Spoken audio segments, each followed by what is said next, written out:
बर्तमान देखु पीएम किसान योजना को नहीं आउ गोटे अपडेट होती जहाँकि भूमिहीन चाषी भाई आगुरी आपको मो पूर्व भिडियो भी कही सारी जो मैंने छोट चाषी एवं मध्यम धरण चाषी रही से राज्य सरकार जहाँकि गोटे किस्ती 4,000 टंका देवाक जाऊँच जहाँकि आपने नुआखाई अवसर में आपने आवेदन करेंगे जहाँकि आपंकर जो सेप्टेम्बर 8 तारिख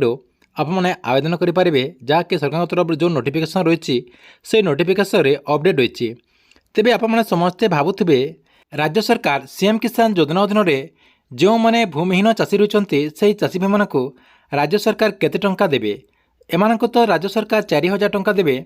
सेमान को केते टंका देबे ए योजना अधीन से चाषी मैंने केते टंका पाई परिबे जहाँकि आपको मु ए वीडियो माध्यम रे पूरा डिटेल जनइबी ता सहित आउ कौन अपडेट होती सीएम किसान योजना को नहीं ए वीडियो माध्यम आपने पूरा डिटेल जानीपारे से भिडियोटी को शेष पर्यंत देखूँ ता पूर्व वीडियो को गोटे लाइक कर दिंतु और जो मैंने चैनल को नुआ आसवे चैनल को सब्सक्राइब करके ऑल नोटिफिकेशन ऑन कर दिंतु।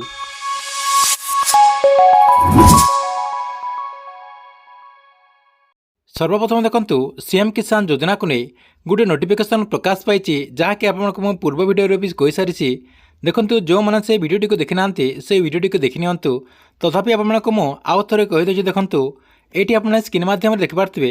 कृषि विभाग तरफ जहाँकि आपंकर ओडिशा कृषि विभाग जो रही से विभाग तरफ गोटे नोटिफिकेशन प्रकाश पाई जहाँकि कृषि विभाग तरफ यही नोटिफिकेशन टी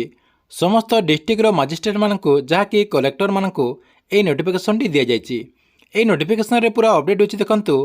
ये आप देखिपे सब्जेक्ट देखिए जदि communication of SOP guideline for registration farmer CM Kisan portal for including in both PM Kisan Yojana एवं सीएम किसान योजना आपणकर ये जो सीएम किसान योजना रही है आपणकर रजिस्ट्रेशन करदे आपने सीएम किसान योजना अधीन राज्य सरकार तरफ 2,000 टंका पाइपर एवं पीएम किसान योजना अधीन केंद्र सरकार तरफ 2,000 टंका पाइपर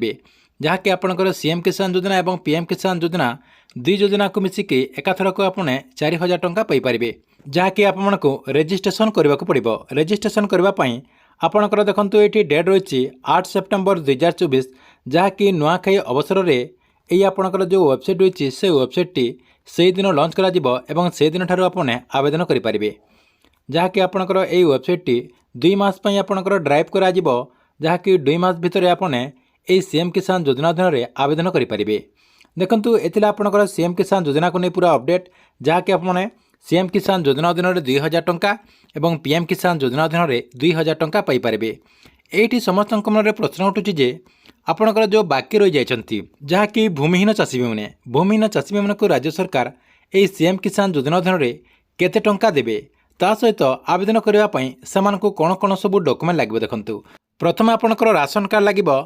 आपणकर आधार कार्ड